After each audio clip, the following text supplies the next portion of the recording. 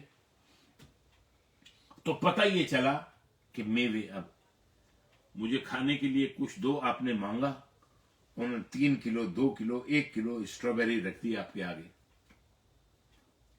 بلو بیری رکھ دی.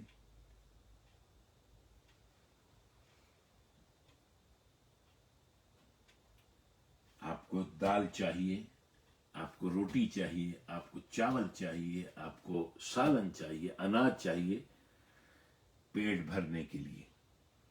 یہاں ان کا ذکر نہیں ہو رہا, وہ پہلے آ چکا ہے, کئی دفعہ آ چکا ہے, سورہ بقرہ میں بھی آیا ہے ان چیزوں کا.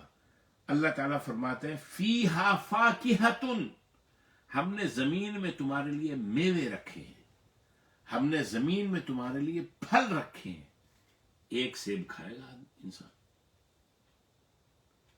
چند اسٹرابیریز کھائے گا, تھوڑے سے چلغوزے کھائے گا, چند دانے بادام کے کھائے گا. کیوں؟ یہ پھل اور یہ میوے پیٹ بھرنے کے لیے نہیں ہے, بلکہ یہ لذت کام و دہن.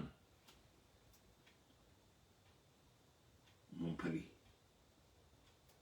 کچھ کھائے گا.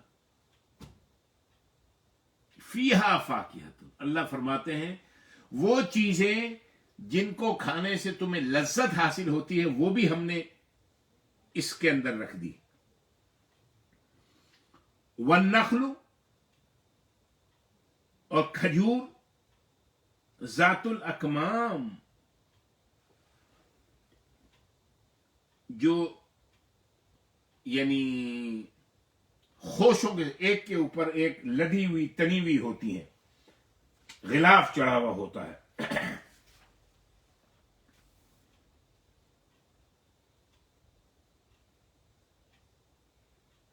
پھر آگے فرمایا والحب ذو العصف, حب دانا, ان اللہ فالق الحب والنوا.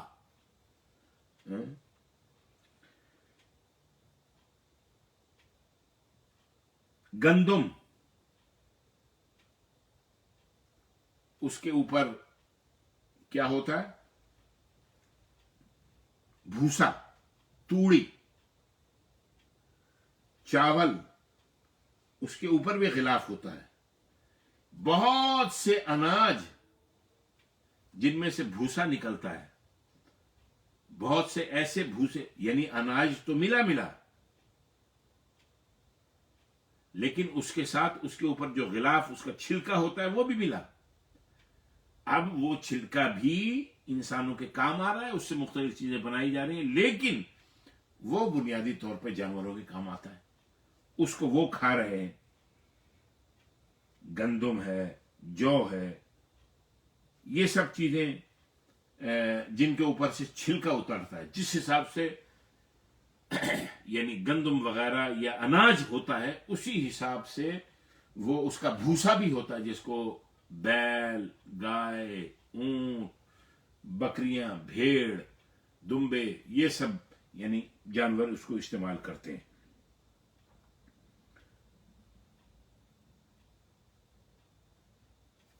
اس کے اندر دانے کے اندر, دانے کو اس غلاف کے اندر بند کر دیا جاتا ہے.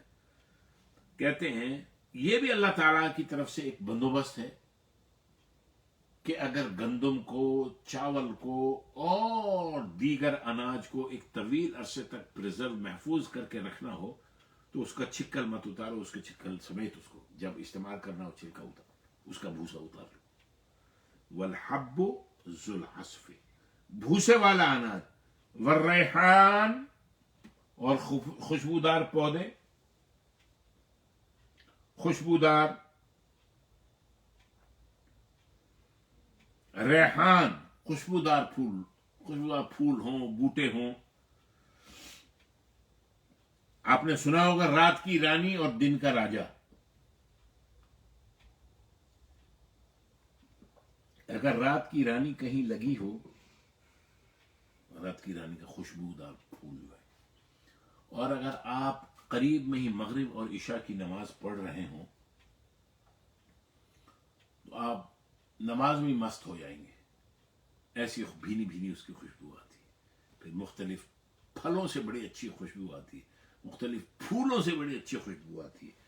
اور اللہ تبارک و تعالیٰ اس کو یہاں پر آگے بیان فرما رہے ہیں، فَبِأَيِّ آلَاءِ رَبِّكُمَا تُكَذِّبَانِ، اے دونوں گروہ یعنی جن و انس کے گروہ، تم اپنے رب کی یہ ساری نعمتیں ہیں، کن کن نعمتوں کو جھٹلاؤ گے؟ 1 2 3 4 5 50 100. اللہ کی نعمتیں تو تمہارے لیے ان لمیٹڈ ہیں، لمیٹڈ نہیں ہیں. کن کن نعمتوں کو؟ پھر فرمایا خلق الانسان من صلصال کالفخار،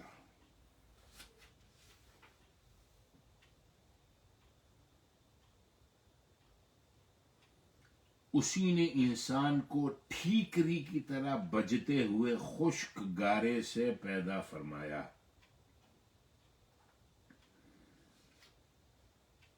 یعنی اللہ نے وَخَلَقَ الْجَانَّ مِن مَّارِجٍ مِّن نَّارٍ، اور جنات کو آگ کے شعلے سے پیدا فرمایا.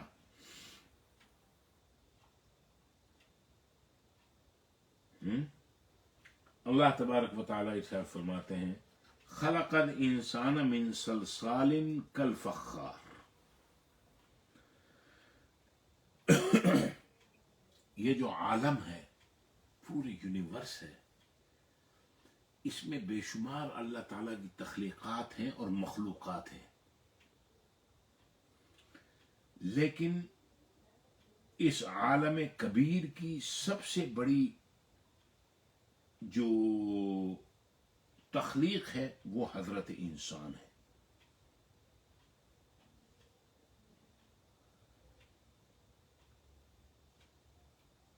خلق الانسان من صلصال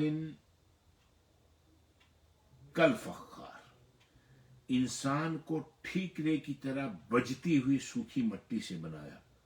اس سے مراد حضرت سیدنا آدم علیہ الصلوۃ والسلام ہے. اب اس کی ذرا تفصیل، اس آیت میں انسان سے، یہ کون سی آیت ہے؟ اگر قرآن، بار بار میں اس لیے ذکر کرتا ہوں، اگر قرآن آپ کے سامنے کھلا ہو تو توجہ رہے اور سمجھنے میں، کنیکشن میں آسانی. خلق الانسان من صلصال کالفخار، آیت نمبر 14 ہے، 14. انسان سے مراد حضرت آدم علیہ الصلوۃ والسلام ہے. سلسال کا معنی ہے وہ ریت جس کے ساتھ مٹی ملی ہوئی ہو. سلسال کا معنی ہے عمدہ قسم کی گیلی مٹی، جب اس کا پانی سوکھ جائے اور وہ پھٹنے لگے، اور جب اس کو ہلایا جائے تو وہ بجنے لگے. الفخار کا معنی ہے ٹھیکرا، پکائے جانے سے پہلے، جیسے یہ جو برتن پکاتے ہیں آپ ان کے پاس یہ دیکھ لیں گے ان چیزوں. گویا اللہ تعالی نے بتایا کہ حضرت آدم روح پھونکے جانے سے پہلے کھوکھلے ٹھیکرے کی طرح تھے. ٹھیکرا کھنکھناتی ہوئی مٹی، آپ ایسے ماریں تو اس میں سے آواز آتی، بجنے لگتا ہے. یہ آیت نمبر 14 تھی. اور 15، آیت نمبر 15، وَخَلَقَ الْجَانَّ مِن مَّارِجٍ مِّن نَّارٍ، جنات کو شعلے سے، آگ کے شعلے سے پیدا کیا. یہاں جان سے مراد ابلیس ہے. ابلیس جنات کا باپ ہے، جیسے آدم علیہ الصلوۃ والسلام انسانوں کے باپ ہیں. مارج، آیت نمبر 15 میں، شعلہ یعنی بالکل صاف آگ جس میں دھوئیں کی آمیزش نہ ہو. پھر آگے اللہ تبارک و تعالی نے فرمایا کہ فَبِأَيِّ آلَاءِ رَبِّكُمَا تُكَذِّبَانِ، تم اپنے رب کی کن کن نعمتوں کو جھٹلاؤ گے. آلہ، فَبِأَيِّ آلہ، ای کس کس، آلہ